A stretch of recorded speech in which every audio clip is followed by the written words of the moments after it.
Part 2 of session 92. Let's continue exploring the potentiation of the mind. Let's begin.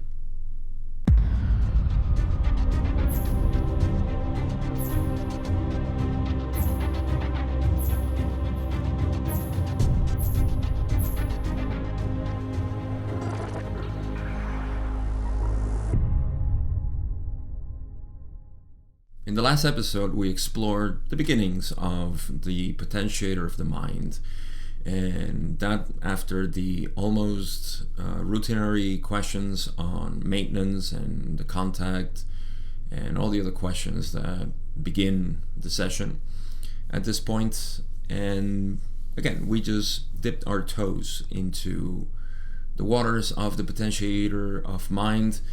There were a couple of questions that were important here, and it's because Don started listing certain questions that he had or comments, and we left at the third one. The third question was about it was very complicated because of the way that Don questioned, and also Ra's answer was a bit intricate. So, but all of this is talking about how the mind gets potentiated, or the matrix of mind gets potentiated. I won't recap much about this, but just remind you that the correct illustration of all of this is the cycle of the mind, which is the archetypical mind as matrix potentiator. These two are the ones that we're exploring the most right now, because these two are very related, although of course they are part of a system, and this system is the whole cycle of the mind. So it's useful to see them as parts or archetypes, but it is one archetypical mind working all the time. But again, it's useful to see them as parts, but just don't confuse them with independent parts that do their work, but it's a synergy altogether. And so these two are the ones that we're talking about mostly right now, the matrix and potentiator, and that's the one that we discussed in the last session. So we're gonna go again. I won't recap much. We're gonna go into a question about the catalyst of mind, actually, which is the next archetype that we're going to discuss in the next session. So, first question that I have fresh for today is question 14, where Don says, fourth, and just remember that he was listing several points that he wanted comments on from Ra. He says, when the catalyst of the mind is processed by the entity, the experience of the mind results. Is this correct? Ra says, there are subtle misdirections in this simple statement having to do with the overriding qualities of the significator. It is so that catalyst yields experience. However, through free will and the faculty of imperfect memory, catalyst is most often only partially used, and the experience thus correspondingly skewed. So let's bring this to practical understanding, or just day-to-day life. Everything that we see is an experience, right? Because as Ross says, and I think they mentioned this in the next session, everything that assaults our senses is catalyst. So everything is producing experience, or let me put it this way, the archetype of experience is always present. However, experience is not always processed by the significator properly. And that's what Ra is saying here, basically. Experience, and again, everything being experience, it's not like we don't have experience, but the way in which we process experience, remember, the archetypical mind is a structure for evolution of mind, body, and spirit. So, although everything is experience, not all experience is used properly for the evolution of the being, mind, body, and spirit. So the subtle misdirection that I see Ra pointing here is that Don is, without fault of its own, of course, speaking in absolutes, saying that, catalyst, when it's processed, yields experience. So Ra is refining more the process of, no, catalyst is always there, experience is always there, but it's not being processed all the time. It's very uncommon, let's say. They say through free will. This is important to also know. It's not like there is a deficiency in us, like, oh, I'm incomplete, I can't process completely my own catalyst. That would be victimization, wouldn't it? Free will tells you that, well, the reason why I don't process catalyst and thus yield full experience for evolution is because my free will is directed towards other things, towards maybe not seeing clearly and just wanting to keep certain thought patterns in my life. So that means that our free will is just deciding other things over spiritual evolution, which is fine. So what do? We start refining our free will, and direction of will is everything. So once we direct our will in the proper direction, then of course evolution is going to ensue. That's my view anyway. So again, the overriding qualities of the significator. This is an important phrasing here. The overriding qualities. Remember, the significator is a representation of the actor. See, he's the one that archetype is the one that is making the decisions, or bearing the decisions, or interacting with the decisions. That is the actor. That is the head of the mind, let's call it. So being the head is the one that is making, all choices.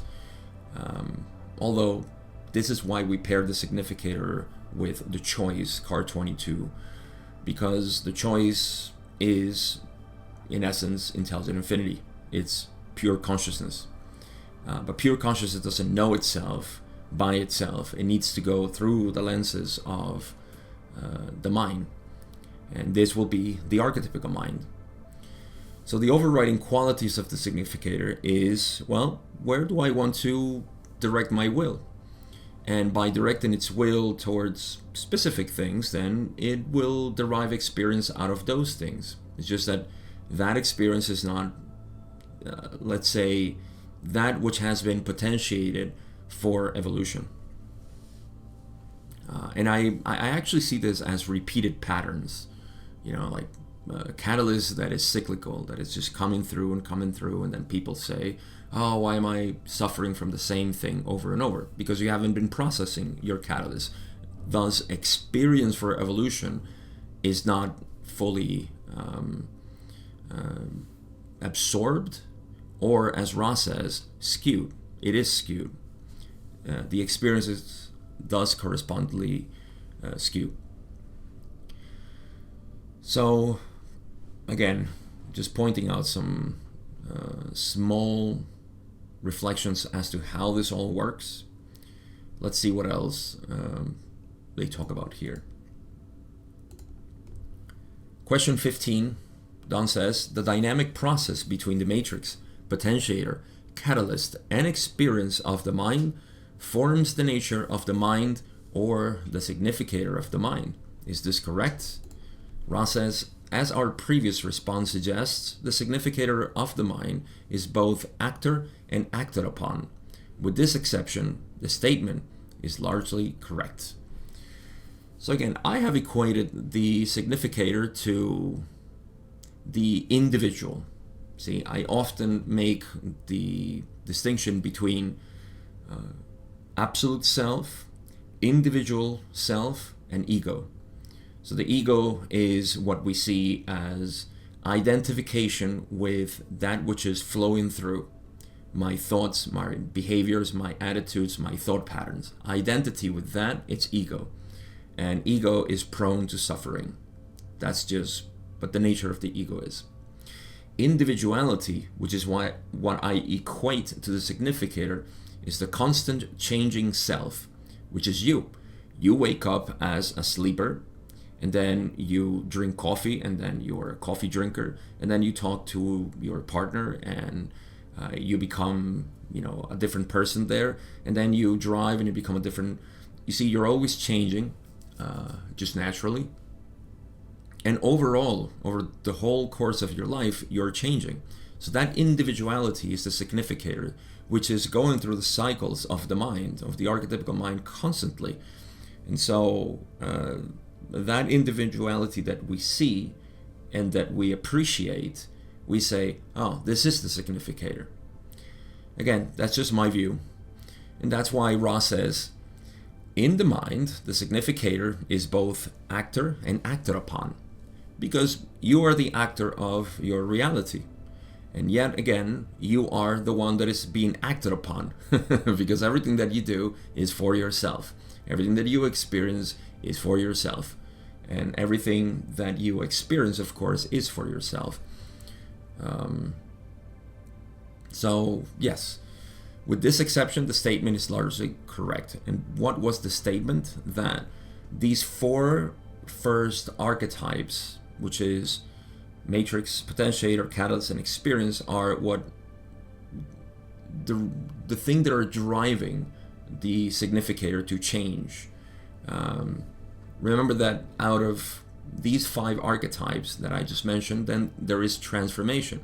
Transformation is another word for change, transmutation, or just evolution. And evolution with no particular direction other than polarity. That's what the significator is interested in. That's what propels its own evolution. That's why we see that catalyst, experience, potentiation, they're all teeming with polarity, because that's the point. What are you going to choose? How are you going to see this? That's the calling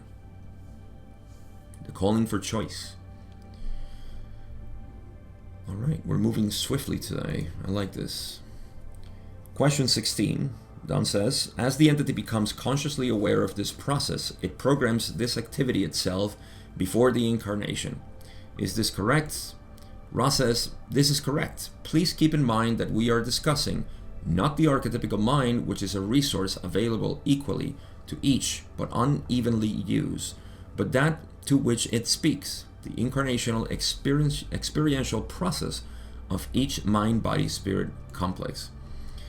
I'm drawing a blank here, because I feel that Ra also warned us in a question where Don was asking about something. I don't know if it was in the last session, might have been last session, or even this one. And they said, basically, we're not talking about the archetypical mind here, we're talking about something else. I forgot what that is, but they're doing the same here. They say, first of all, Don's question,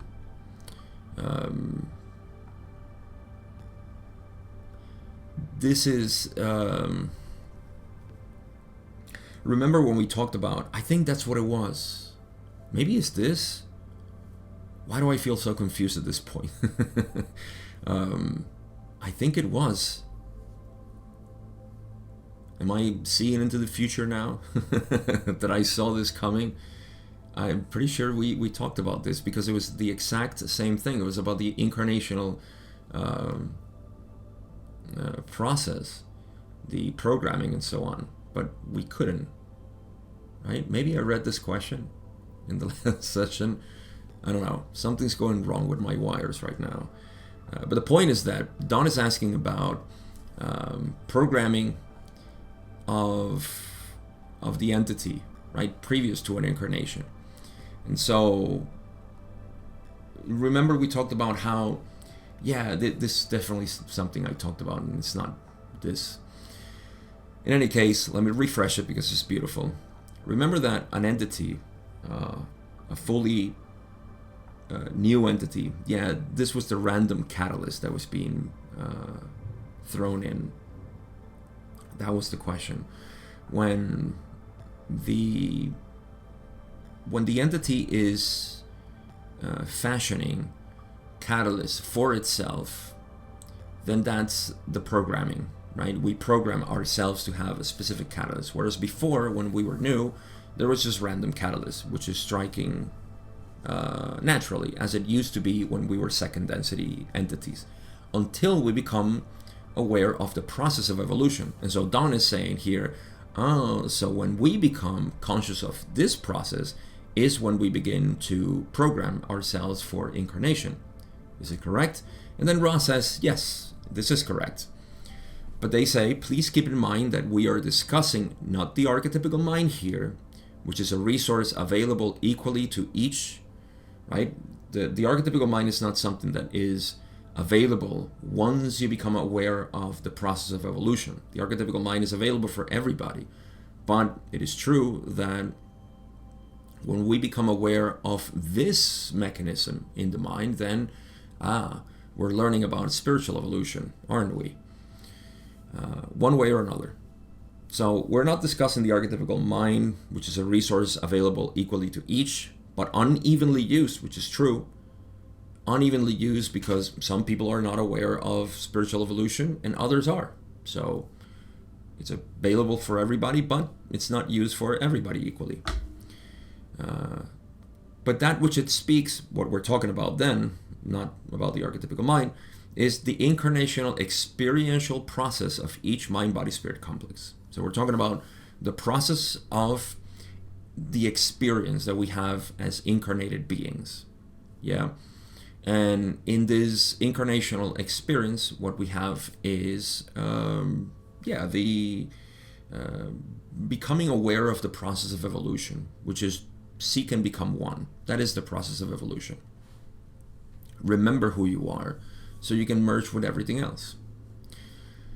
So they keep going on this and say, we wish to make this distinction clear, for it is not the archetypes which live the incarnation, but the conscious mind-body-spirit complex, which may indeed live the incarnation without recourse to the quest for articulation of the processes of potentiation, experience, and transformation. So an excellent point from Ra here, because the distinction is that although we all have the archetypical mind available to all of us, the archetypical mind is not the one that is causing the evolution, right? It's not the one that is guiding the evolution, but rather it's a structure in which we as entity evolve because of the use that we give it, the attention that we give it, the devotion actually to these processes. It will be utilized by each and every one of us differently. It doesn't matter how we use it, as long as we use it and we become aware of that process. So this last part, when they say that, how do I put this? Each mind-body-spirit complex could live its entire incarnation without attention for the processes of the archetypical mind. This means that, as we know, a lot of people live their lives without even paying attention to the process of evolution, which doesn't mean that you have to study the archetypical mind. You don't have to become a mystic. You don't have to become anything spiritual. All you need to become is aware of those things that need healing, healing is always in the direction of realizing unity. Ra actually says this in their definition of healing. They say that healing happens when deep within itself the entity realizes the law of one. So healing, Kundalini awakening, all of these things are tied into the same gravity source, which is spirit, or simply intelligent infinity, attracting itself to itself through the process of incarnation or manifestation.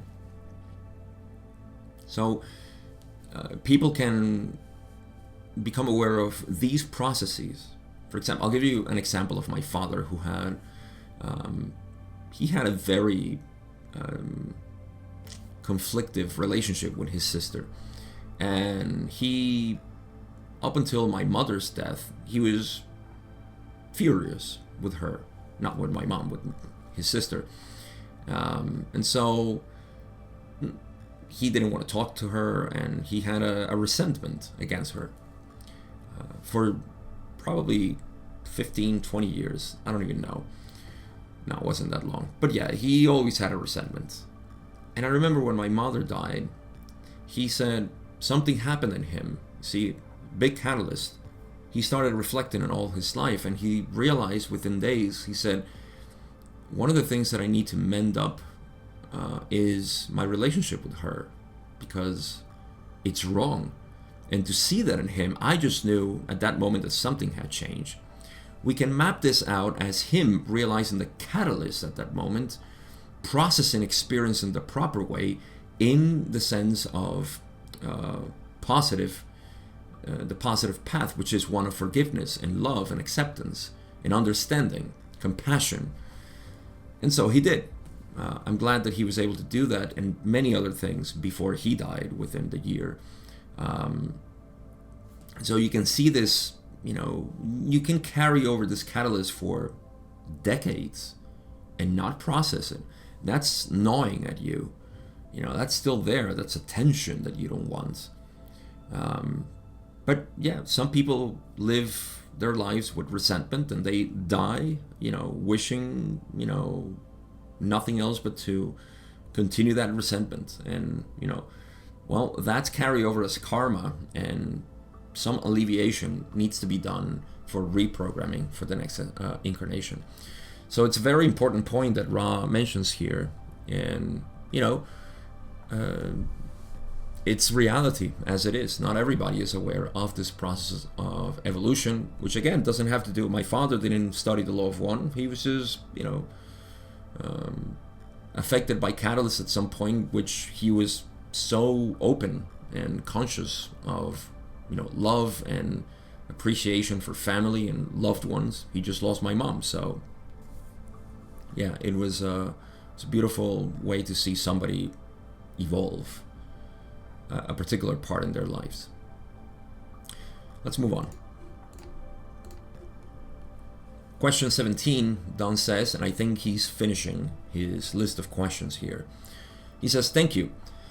Then, finally, as each energy center becomes activated and balanced, the transformation of the mind is called upon more and more frequently. When all of the energy centers are activated and balanced to a minimal degree, contact with intelligent infinity occurs. The veil is removed, and the great way of the mind is called upon. Is this correct?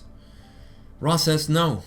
This is a quite eloquent look at some relationships within the archetypical mind. However, it must be seen once again that the archetypical mind does not equal the acting incarnational mind-body-spirit complex's progression or evolution. So another key distinction is to not confuse the processes of the archetypical mind, the relationships between all of them, and the process of, contact with intelligent infinity and removing of the veil. And all of this is not the archetypical mind that is doing it. It's the entity. See? So yeah, don't confuse, the road for the car that is driving on. You see, yeah, the road is needed because it's leading you that way, but you need to have the impulse. It's you, the one that is driving the car and making the decisions. So, and of course, experiencing more than anything, experiencing the journey or the road. But obviously, becoming aware of the road, being a good driver is to become very aware of your surroundings, especially the road.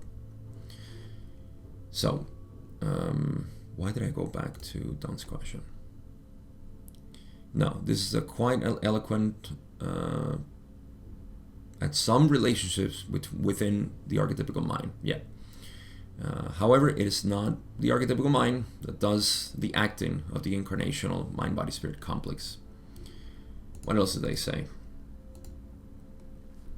Due to the first misperception, we hesitate to speak to the second consideration, but shall attempt clarity. While studying the archetypical mind, we may suggest that the student look at the great way of the mind, not as that which is attained after contact with intelligent infinity, very important, but rather as that portion of the archetypical mind which denotes and configures the particular framework within which the mind, the body, or the spirit archetypes move. So here's a little hint for those who want to study the Tarot and the archetypical mind according to the law of one, or according to Ra, more precisely. This is about the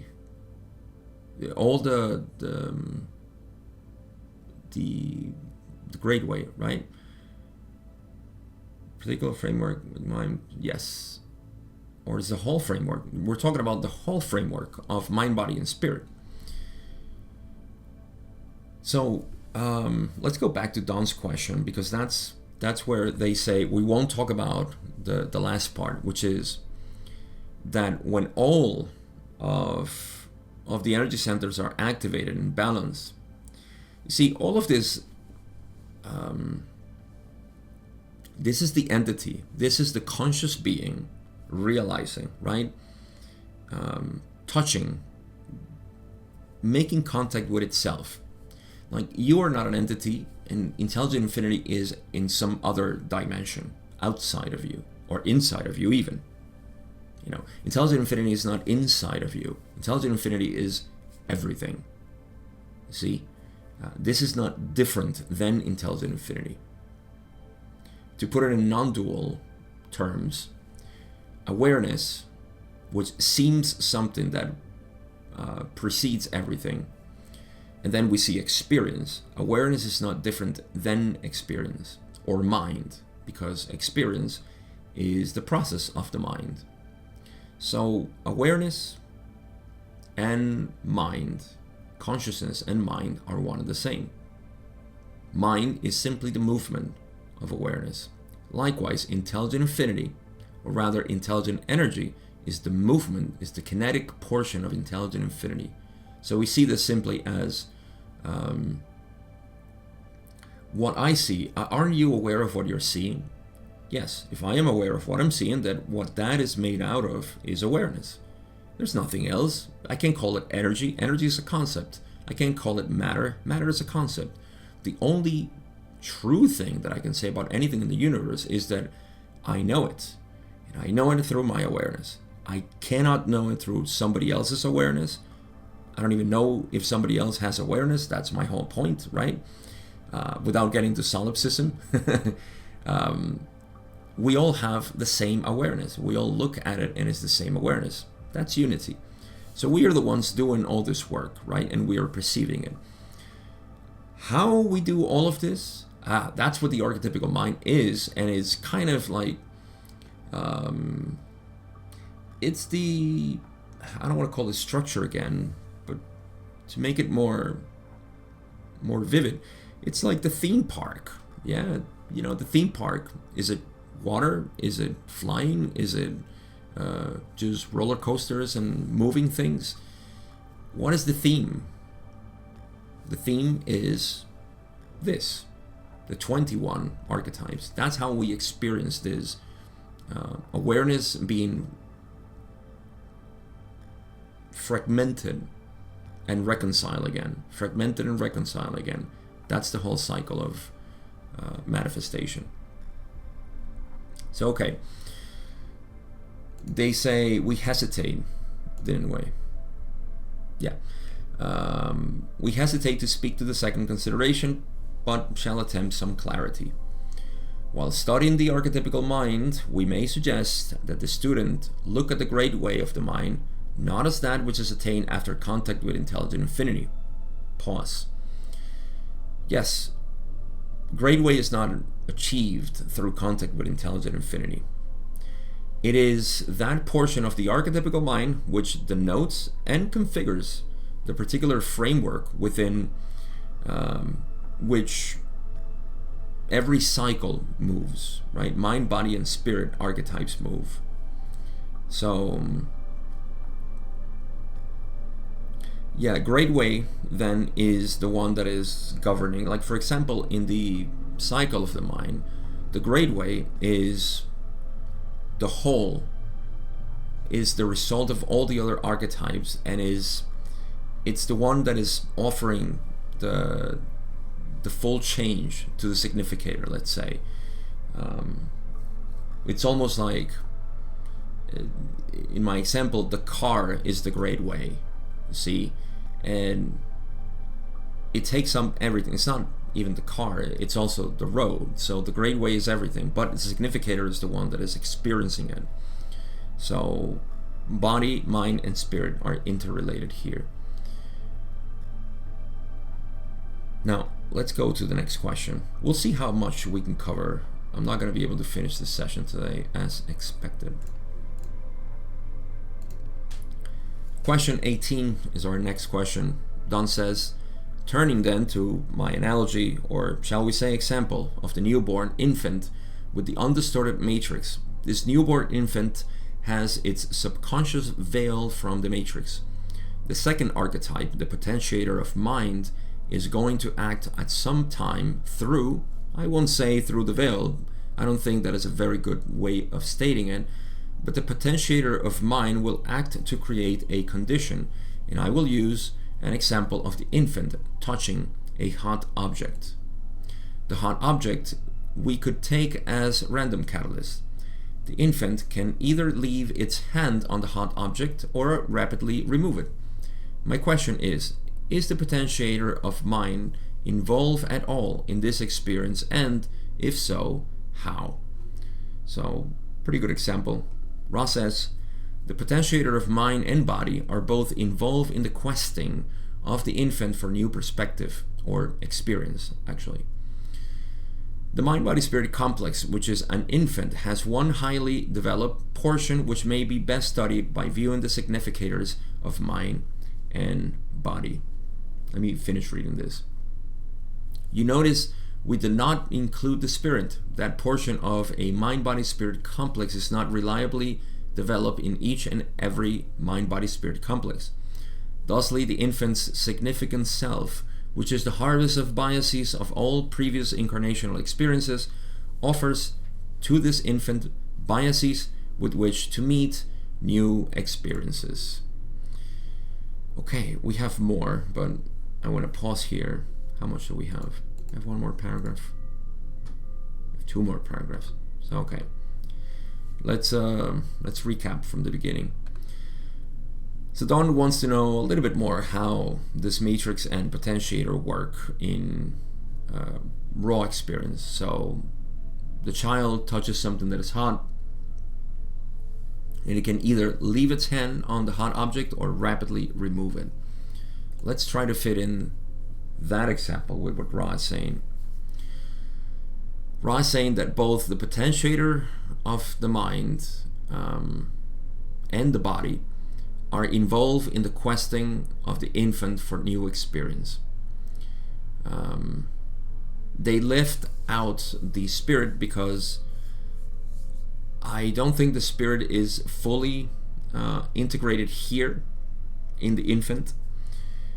I'm going to speculate something based on what Ra said on the spirit, and that is that the spirit is actually something, I call it self-consciousness. Why? Because second density has no self-consciousness. They are developing it, yes, and as I have mentioned over and over again, you can see this with your pets. Your pets have a sort of identity. You see, they kind of address themselves as I exist. So they're developing that self-identity, self-awareness. We encourage that by giving them attention and love. So with this in mind, the spirit starts to come as self-awareness. The child does not have full self-awareness. It grows into it. So the mind, or the brain, we say the brain develops. And once the brain develops to a certain extent, which is roughly, I would say, the early years, 4 years, maybe 7 years of the child's life, then the brain is fully formed and now is rapidly developing self-identity.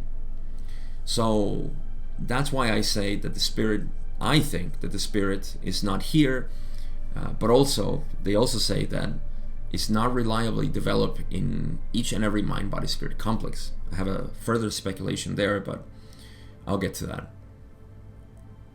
Now, okay, so the mind-body-spirit complex, that is the infant, has one highly developed portion which may be best studied by viewing the significators of mind and body.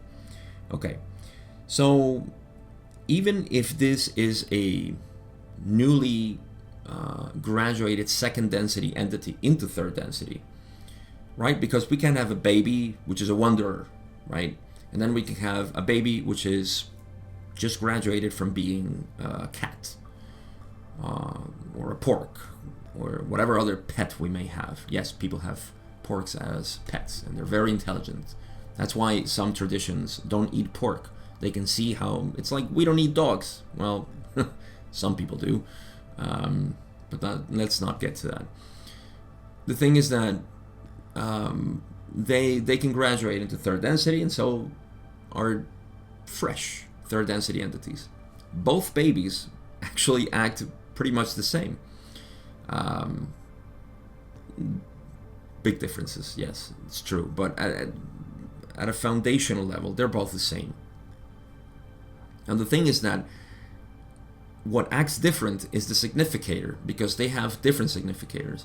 Whereas the wanderer has a highly developed spiritual significator, let's say, the new one doesn't. However, the significator is still biased by, its previous lives. It had many inertias, or karma, you might say, granted by prior catalysts in other lives.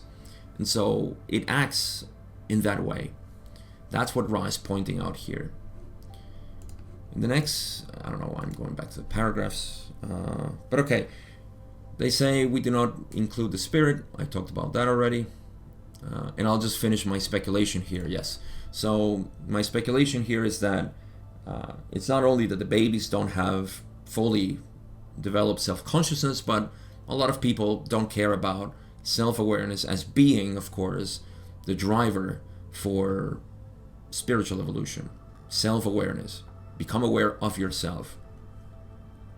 And so they go back to the significance, the significator of the infant,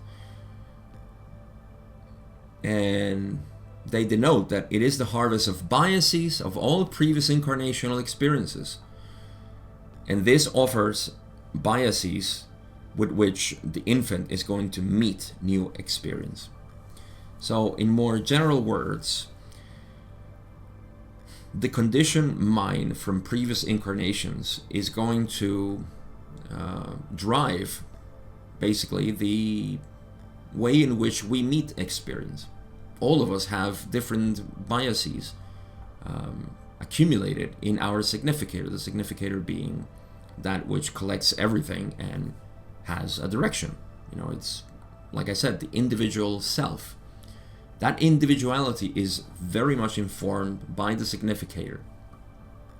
The significator is always looking to change. The significator doesn't want to be the same thing, the same self. It wants to change. That's why it seeks experience. So, and remember that the significator is awareness. It's a filtered awareness, yes, but it still is awareness, is what I'm trying to point at. Or intelligent infinity, the creator, God, whatever you call it. All right, what else do they say? However, the portion of the infant which may be articulated by the matrix of the mind is indeed unfed by experience and has the bias of reaching for this experience through free will, just as intelligent energy in the kinetic phase through free will creates the logos. So heavy stuff here, but in clear terms,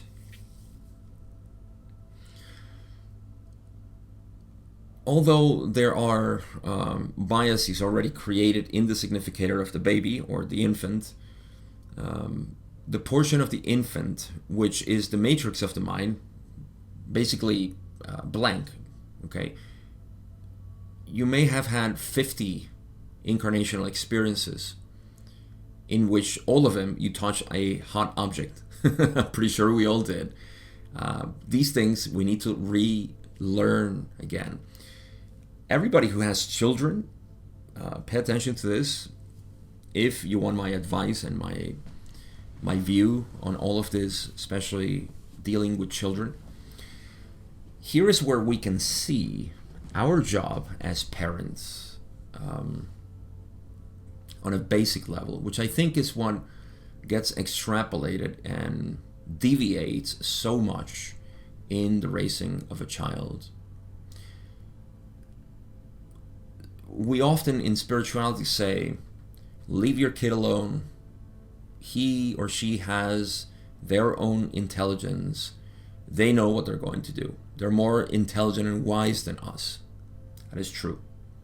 However, obviously, we argue and say, what about, if he's going to stick a fork in an outlet? Does he know that? No. That's where we come in and say, don't do this. Don't ask. Just don't ask. You don't do that. They may not, and eventually as older children, they might say, you know what, I'm going to experience that. I don't even know why. They get electrocuted, hopefully not fatal, but they'll learn. And if it's fatal, well, I guess, in the next incarnation, they won't do it. I'm not making a light joke of this. Please don't get mad at me. I feel that there's so much sensitivity lately. But I'm looking at it at the cosmic, at the cosmic level.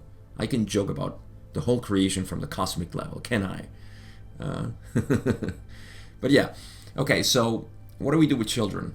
We teach them these things. We say, don't do this, don't do that. Eventually they'll have to do their own thing, and that's out of our hands. But at least we do that. I think it gets out of hand when we start governing them and saying, no, you can't become this because my previous biases say that a doctor is not a good idea, or an artist is not a good idea, or dating that girl, or whatever it is. That's where we get carried over, or you got to sleep at this time, and you got to study this, and you got to do that, and you got to do that because I know better than you.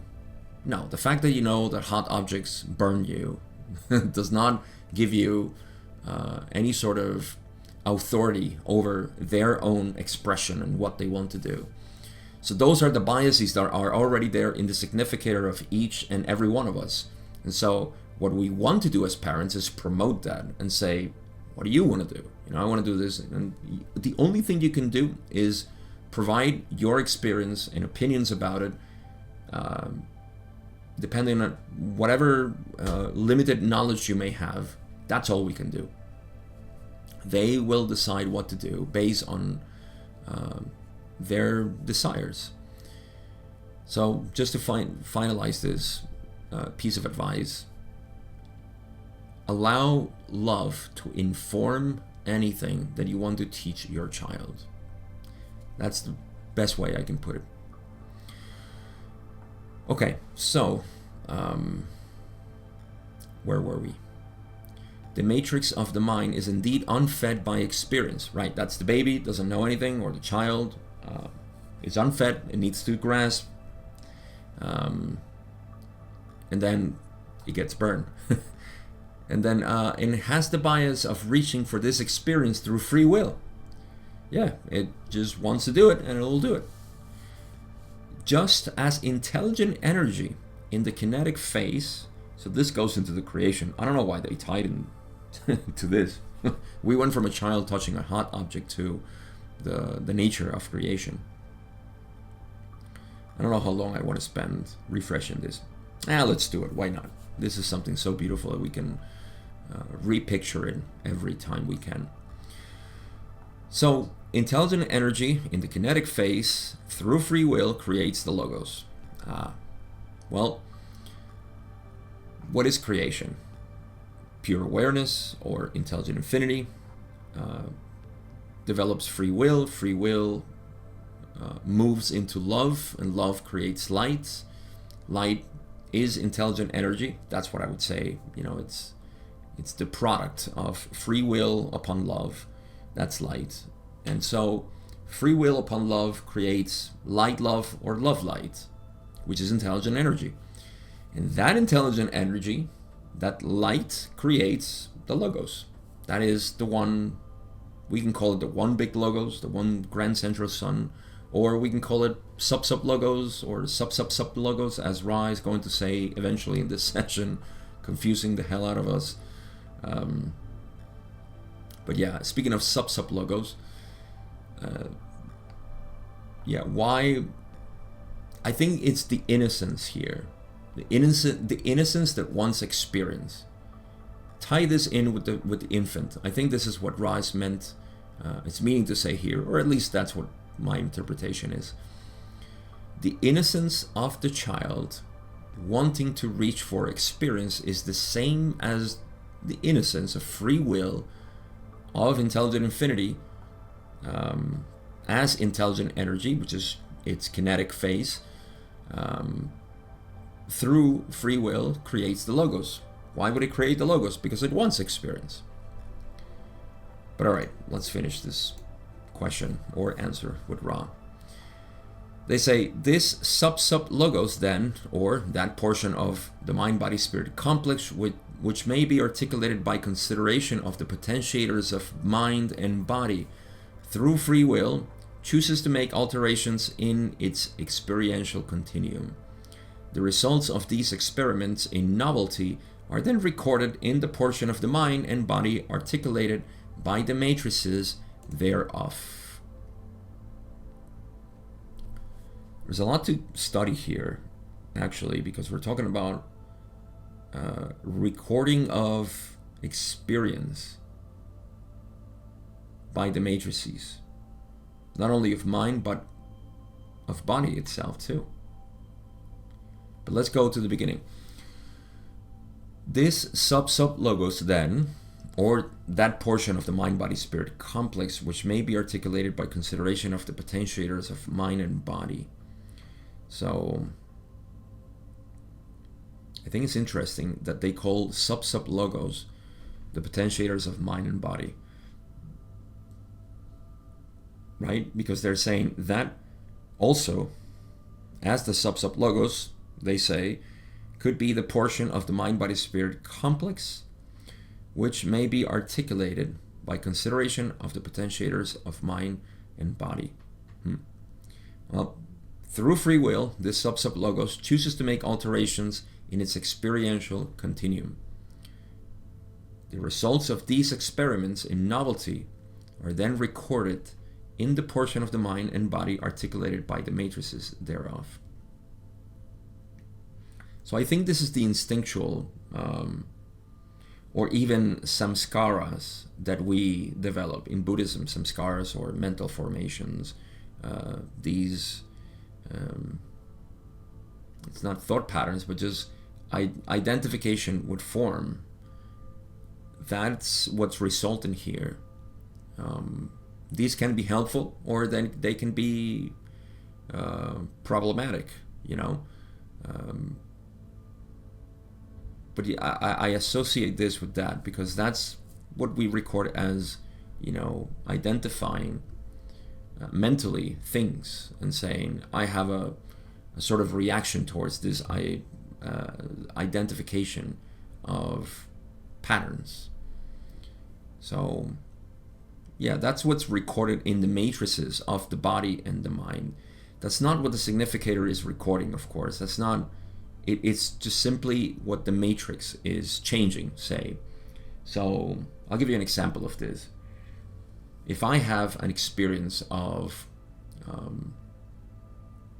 a pleasant experience with trees, right, as a child, then every time I see trees, that recording of the matrix of pleasant with trees, then it's great. I love them and I feel great around them. However, if I had the opposite, an unpleasant experience with trees over and over again, then I will record that in my matrix, and that will inform me as terrifying. Trees are terrifying to me for some reason. So these are what are recorded in the matrices of body and, of course, mind. The body could be anything, an experience with texture or sounds or tastes, whatever it may be. Then you will have that recorded in your body. Ugh, disgust or aversion and so on. So these this is just happening. We're not saying this is good or bad. This is just what's happening, and it needs to be pondered by the entity. I'm going to cover a couple more questions and we'll finish. Question 19, Don says, are all activities that the entity has as it experiences things from the state of infancy a function of the potentiator of mind? Well, Ra says, firstly, although the functions of the mind are indeed paramount over those of the body being the creature of the mind, certainly not all actions of a mind-body-spirit complex could be seen to be due to the potentiating qualities of the mind complex alone, as the body, and in some cases the spirit, also potentiates action. So, important thing to know that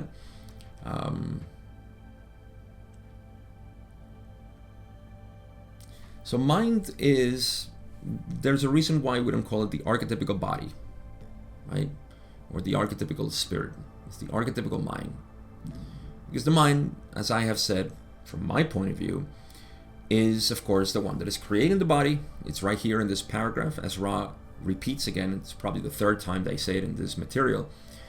They say the body being the creature of the mind. The body is the creature of the mind. Well, obviously, I know that my mind precedes the body. Everything that I sense, I perceive it in my mind, right? But not everything that I think, I perceive it in my body. Isn't that odd? Well, of course, because the mind precedes the body. And yet, the mind can only experience itself through a body. So, in non-duality, we call it the body-mind structure, or we can call it the mind-body complex.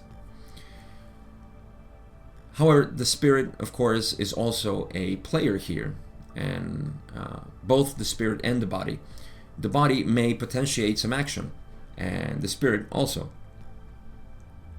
So, mostly is the mind seeking experience. It's true, and we seek experience through action. But the body may also want to do that. I would feel that the body has its own tendencies, and this would be the physical needs. So, we need to satisfy these physical needs because we can't avoid them. It's interesting that Ra includes sexual activity here, and the reason why in Buddhism, for example, this is not included, as far as I know, or at least not in traditional Buddhism, is because it's associated with desire. And so there's a distinction there. We need to satisfy the need for whatever it comes. As long as we're doing it consciously, then we can evolve that into something spiritual, which I think is what Buddhism is, in a sense, sometimes trying to refrain from. But that's a long discussion. The point is that I think the body does potentiate action, and the spirit as well, as long as we open that channel, which is the spirit. And in essence, this is what I would call faith, right? Faith, I think, is so related to the spirit, because faith is the desire for divinity to do its work through me, right? That's what I think, at least. And so when we open ourselves to do that, then spirit is potentiating action. It may not be what we do all the time, but it's certainly part of our archetypical structure. Next, Ra says, secondly, as a mind-body-spirit complex becomes aware of the process of spiritual evolution, more and more of the activities of the mind and body which precipitate activity are caused by those portions of the mind-body-spirit complex which are articulated by the archetypes of transformation. So the archetypes of transformation, this being all the transformation archetypes, which interestingly in the tarot is the Lovers, which the transformation here, the way I understand it, this is the mind. The Lovers are the transformation card of the, what do you call it? Of the mind, right? Making sure that I got it right. I may mess it up. No, so yeah, transformation is known as the Lovers. And in my very limited interpretation, the Lovers, if you see the card, they are,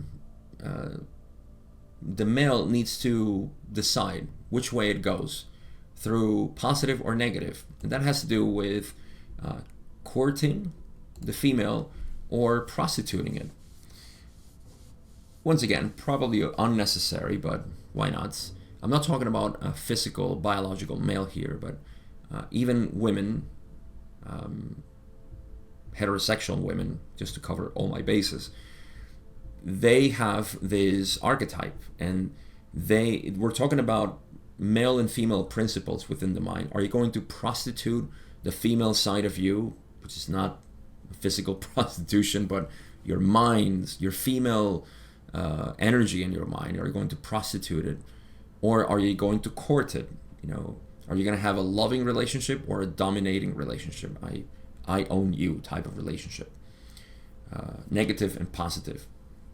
So it's interesting that that's the transformation archetype of the mind. And this is what's guiding now the actions, you see? So my mental actions have to do more and more with courting reality, okay? Let's say you are the active principle and reality is the passive principle. How are you going to react to reality? Are you going to love it, to court it, to let me see you, that's why I love the Lovers, That's, in my whole life I've been sort of romantic too, and flirting or courting a woman for me was always one of the most fascinating games I could play, and it was obviously not very good when the person or the girl wasn't interested in me. But also it wasn't fun when she was totally into me.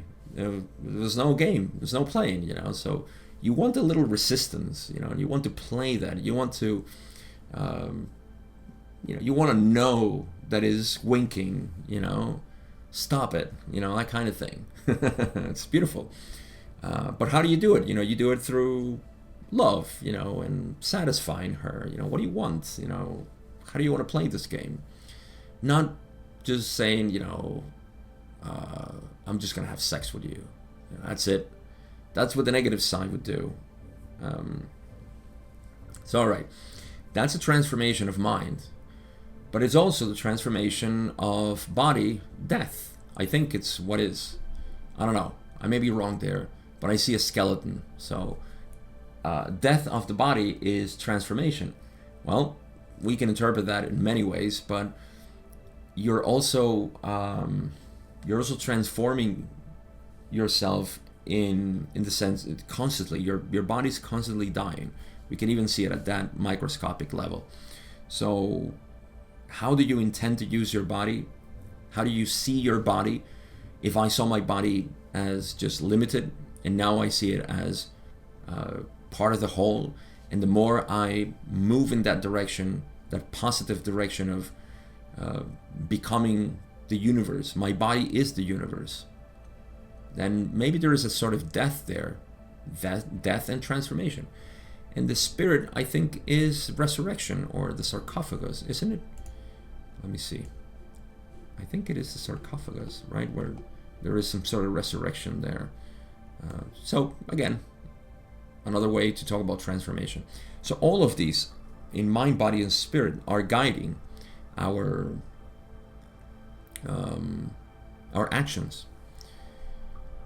But this is as you become aware of the process of spiritual evolution, which is something that not many people are aware of. If you're watching or listening to this, of course you are, so congratulations to all of us. Yay for us. All we need to do is just continue to allow this transformation to inform our actions and our reality. Let's take a quick look at the questions. Where are we? Question 20. It's question 20 long.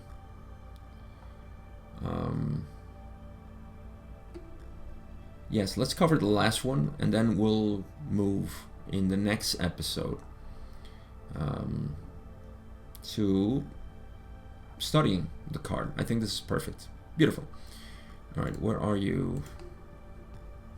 There you are. Let's move. So last question for today. Question 20. Don says, the matrix of the mind is depicted seemingly as male on the card and the potentiator as female. Could Ross state why this is and how this affects these two archetypes? Ross says, firstly, as we have said, the matrix of the mind is attracted to the biological male and the potentiator of the mind to the biological female. Thusly, in energy transfer, the female is able to potentiate that which may be within the conscious mind of the male so that it may feel inspirited. In a more general sense, that which reaches may be seen as a male principle. That which awaits the reaching may be seen as a female principle. The richness of the male and female system of polarity is interesting, and we would not comment further but suggest consideration by the student. So, nice way to finish this episode, because I just talked about male and female principles being in the mind. And in the past, I think I need to refine a little bit what I have said, which is that the matrix of the mind had nothing to do, although it's true, of course, we all have a matrix of mind. So biological male and females, right? A woman and a man have matrices, which are the same in essence, right? It's the same archetypical structure, the same archetype. However, biologically, we are different. The thing is that it seems, as Ross says, that the matrix of the mind is attracted to the biological male. So, for example, me as a male, I am attracted, or the matrix of the mind is attracted to me. Both things, right? And the potentiator of the mind to the biological female. This is why the transfer of energy of the female is able to potentiate that which may be within the conscious mind of the male, so that it may feel inspirited.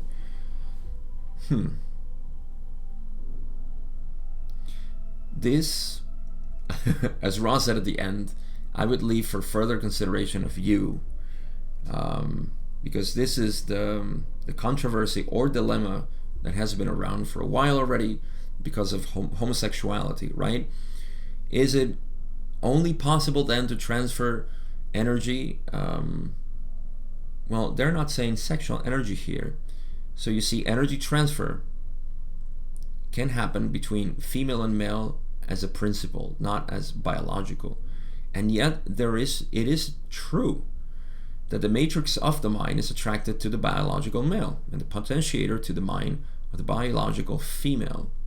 So again, I don't want to enter that state, or I don't think there's much to discuss there that is fruitful. So I will just ignore it for now. But yeah, careful consideration by all of you on how to interpret this. And Ross says that in a more general sense, that which reaches may be seen as a male principle. Sure. And that which awaits the reaching may be seen as the female principle. That seems very clear. It has nothing to do with biological genders. The richness of the male and female system of polarity is interesting. And so, in essence, you figure it out. You contemplate that. That's what Ra is saying. Conclusions. So, a lot of technical stuff in this episode. We have a lot more to cover, which is going to be more of the figuring out the elements in the card. This might go into 4 parts. We'll see. But what do we have as conclusions?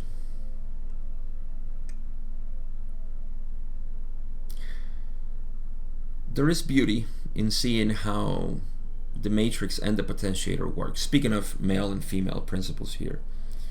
Because the matrix is that which is, we are conscious. The matrix becomes conscious because I'm talking about us, the creator, is looking at the matrix. Never forget that. Don't think that I'm lost in the matrix. I don't have consciousness. You are consciousness. And so what you see in the matrix, right? That's what the archetype is. What you're seeing in the matrix is always informed by the potentiator. So what is it that the potentiator is informing you? And what are you going to decide with what you're seeing? That gets into the significator, of course, because the significator is the one that is actively with the pairing of the choice, which is the wild card. That's the wild card, literally. And that's why, of course, we have it as the Fool in the deck of cards, and not the tarot, but also it's the wild card in the traditional cards. I don't know what they're called. So okay, seeing the beauty between that matrix, which is what we're seeing, and the potentiator. The matrix is what's going to reach out for more experience, right? That's the one that is always looking for experience, along with the significator. And so the potentiator is that which informs, the matrix for further experience and catalyst going through. All of this is a beautiful way to see of those 5. Let's not talk about transformation yet, but those 5, significator, which is the individual you perceiving everything through a matrix, informed by the potentiator, which results in experience that gives catalyst, and catalyst which informs the whole system to provide a more informed experience, and the significator always choosing with the choice, the card, the choice. Then you can see this whole dynamic always processing, always gobbling up experience in your life, in your activities. As Ross said, it's not always the mind, but the spirit and the body that promote this activity. Not always, but they do sometimes, and it's also important to keep that in mind. With that said, I have nothing else to share today, but to remind you that we have more questions, probably like 14 more questions to cover. Like I said, I might cover it in a last or 2 more parts to finish this session. Thank you so much, as always, for listening and watching. As I've been saying, if you appreciate what I do, go check out my Patreon and you can support me there. I would appreciate it. Much appreciated, as always, any support. Even liking, sharing, subscribing, the whole 9 that is usual for YouTube and the algorithm. With that being said, I wish you a very, very fantastic day or night, whatever you are, and I'll see you in part 3 of session 92.